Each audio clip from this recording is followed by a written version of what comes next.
आप सभी को जय हिंद, जय भारत, वंदे मातरम। जैसा कि हमने पिछली क्लास में जो ज्योग्राफी की क्लास हमने और बनाई थी, जिसको अपडेट कर दिया गया था, तो उसमें काफ़ी त्रुटियां होंगी। अक्सर ऐसा होता है कि जब आप नई चीज़ें सीखते हैं तो उसमें जब सीखने के दौर में आपसे काफ़ी ज़्यादा गलतियां होती हैं।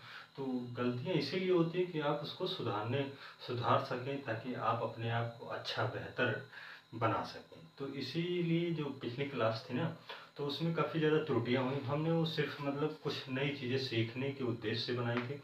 तो सीखते सीखते वो चीज़ें अपडेट हो गई, तो उसको अपलोड कर दिया गया था।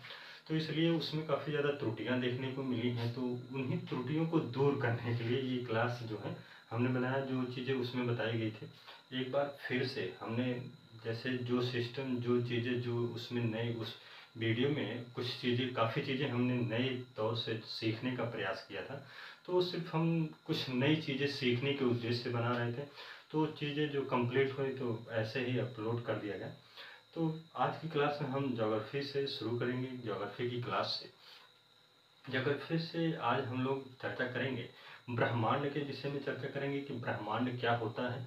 ब्रह्मांड के बाद हम लोग चर्चा करेंगे आकाश गंगा के बारे में। आकाश गंगा से रिलेटेड हम चर्चा करेंगे खगोलीय पिंड क्या होता है। खगोलीय पिंड की चर्चा करेंगे हम तारे क्या होता है।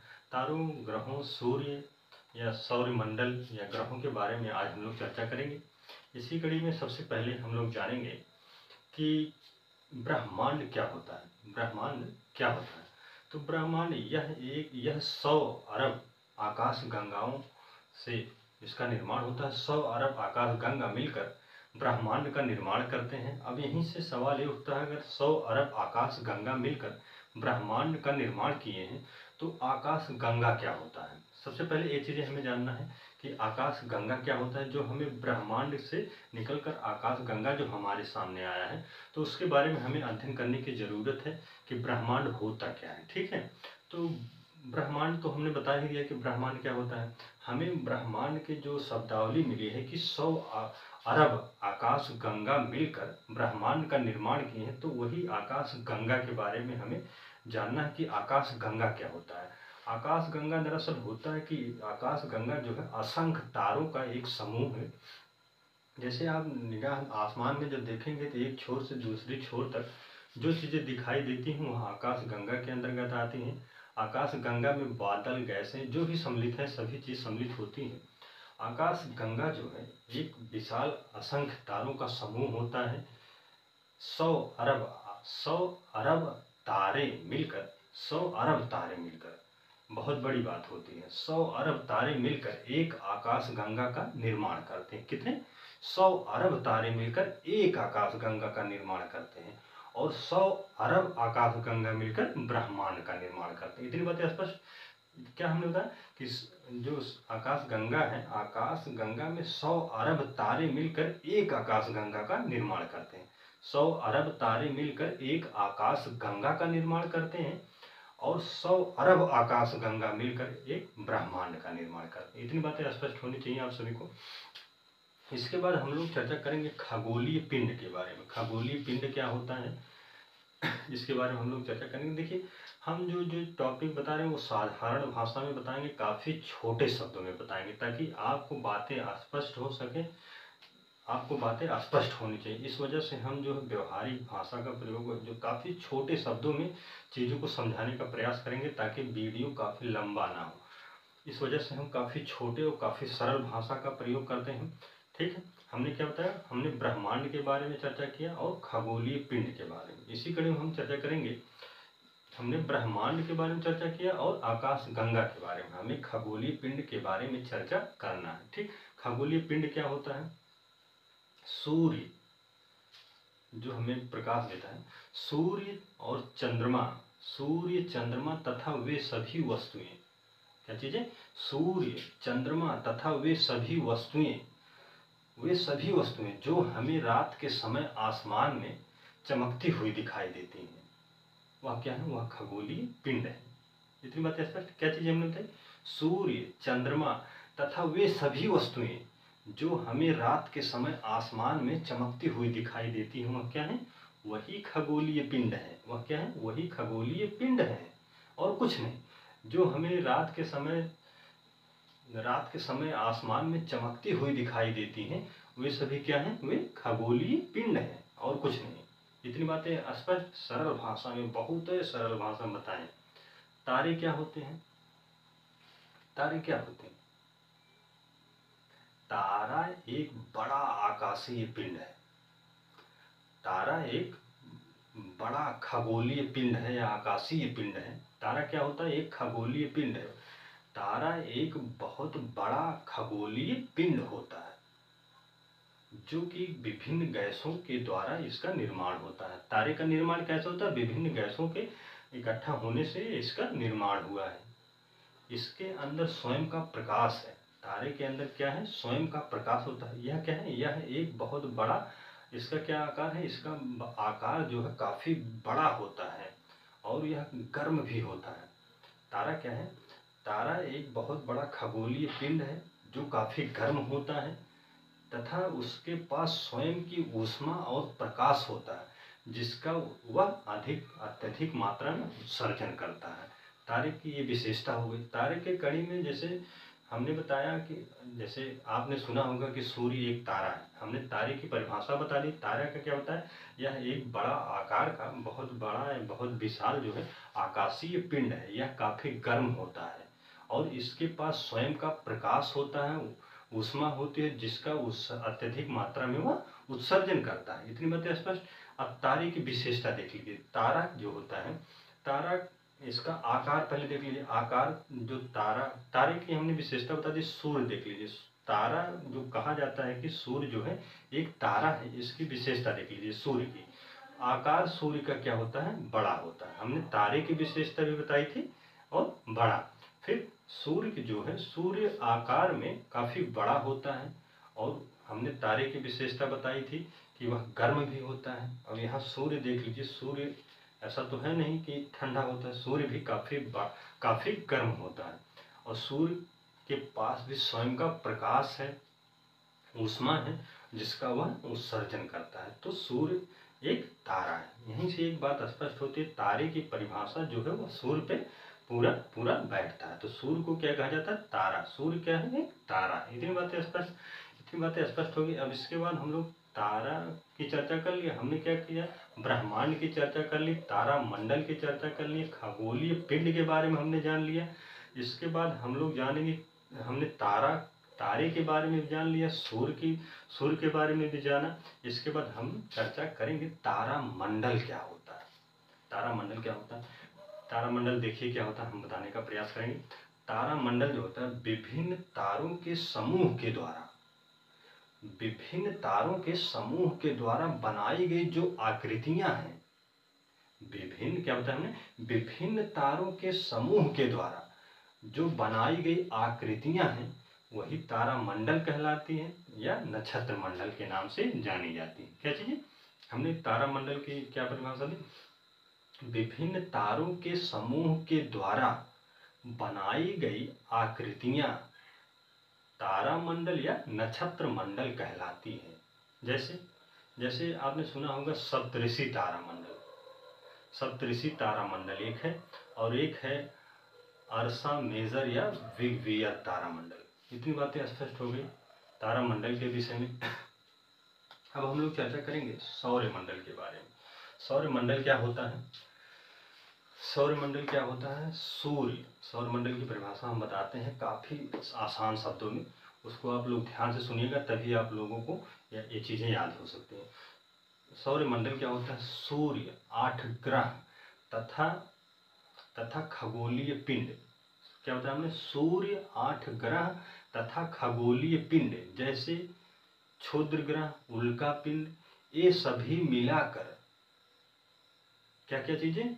सूर्य, 8 ग्रह, ग्रहों के उपग्रह जो है, हमने क्या बताया? सूर्य, 8 ग्रह, ग्रहों के उपग्रह तथा खगोलीय पिंड। खगोलीय पिंड के अंतर्गत क्षुद्र ग्रह और उल्का पिंड, ये सभी मिलाकर सौरमंडल का निर्माण करते हैं।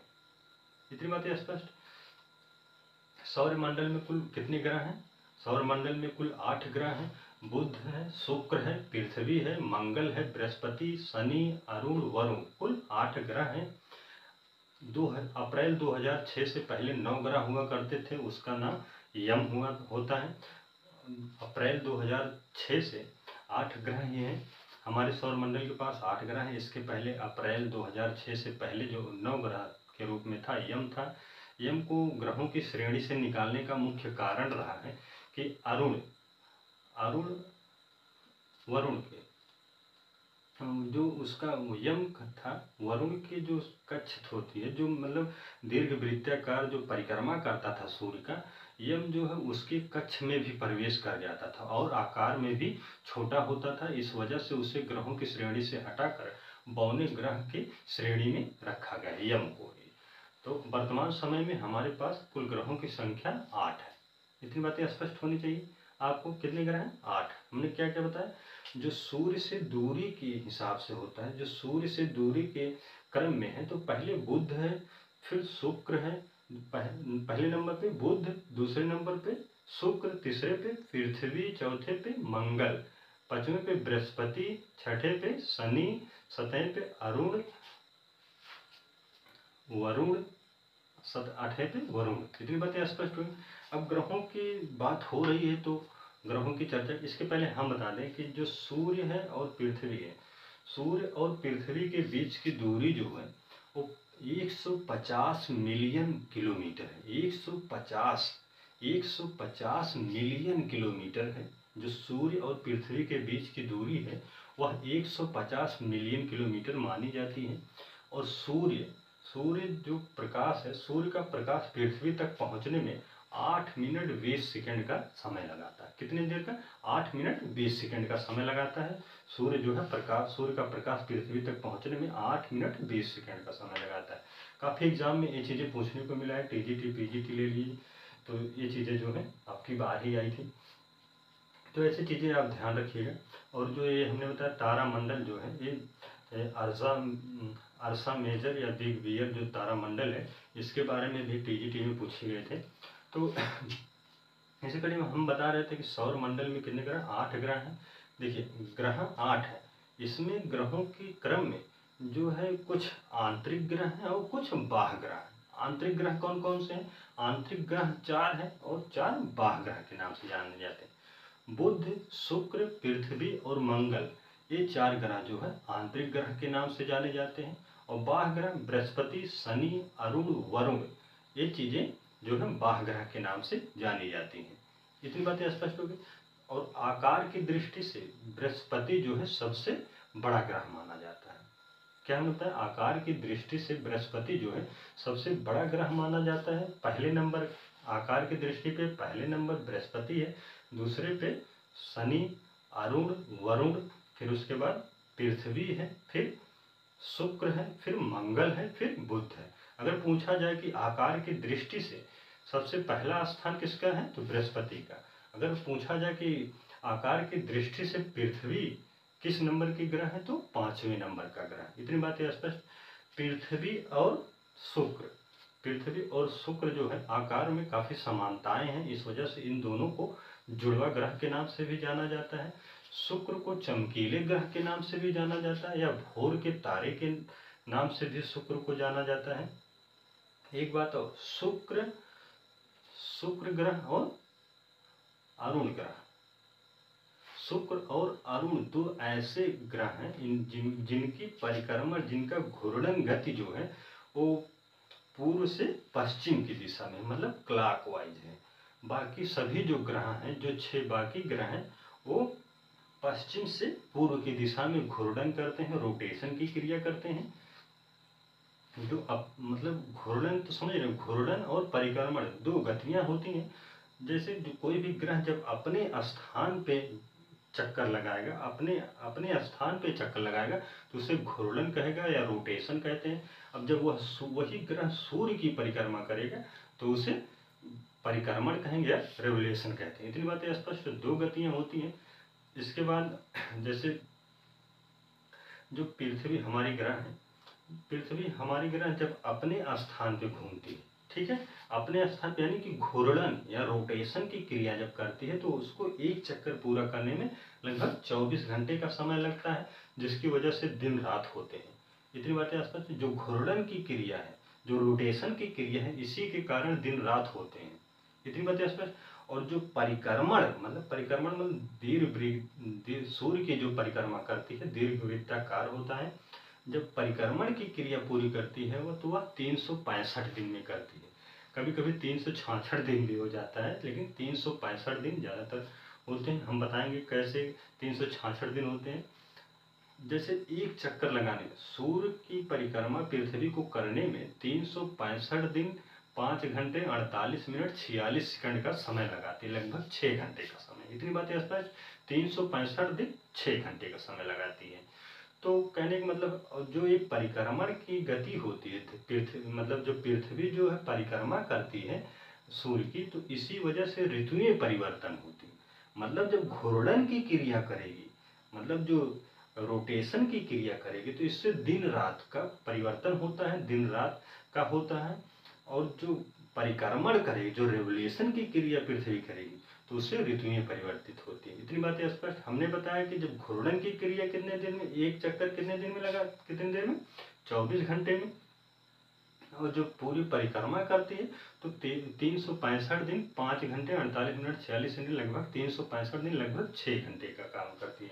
तो यहीं से देखिए जो 366 दिन जो फरवरी 28 नहीं 29 दिन की होती है, जो 6 घंटे की एक्स्ट्रा है, तो वही 6 घंटा 6 घंटा करके 4 साल में जब 4 परिक्रमा, 4 सूर्य की 4 बार परिक्रमा करती है, तो 4 बार में तो 6-6 घंटे करके 24 घंटे इकट्ठा होते हैं। जो 24 घंटा जाके एक दिन में परिवर्तित होता है, तो वही एक दिन उठा के फरवरी में रख दिया जाता है, जिससे फरवरी जो है 4 साल में 28 नहीं 29 दिन का होता है। इतनी बातें स्पष्ट। इसके बाद की जो क्रियाएं हैं, जो टॉपिक है, जैसे इसके बाद हम मतलब ग्रहों के, सूर्य के बारे में तो हमने जान ही लिया, इसके बाद विस्तार से जानेंगे। फिर उसके बाद हम लोग अगली क्लास में चर्चा करेंगे पृथ्वी के बारे में। फिर हमने बताया जो सौर मंडल क्या है, ग्रह, सूर्य, 8 ग्रहों के बारे में हमने चर्चा कर लिया। फिर उसके उपग्रह हम अगली क्लास में उपग्रह के बारे में चर्चा करेंगे, तथा खगोलीय पिंड जैसे उल्का पिंड और ये सब चीजें जो हैं हम अगली क्लास में चर्चा करेंगे। बस आज के लिए इतना ही। आप सभी को जय हिंद, जय भारत, वंदे मातरम।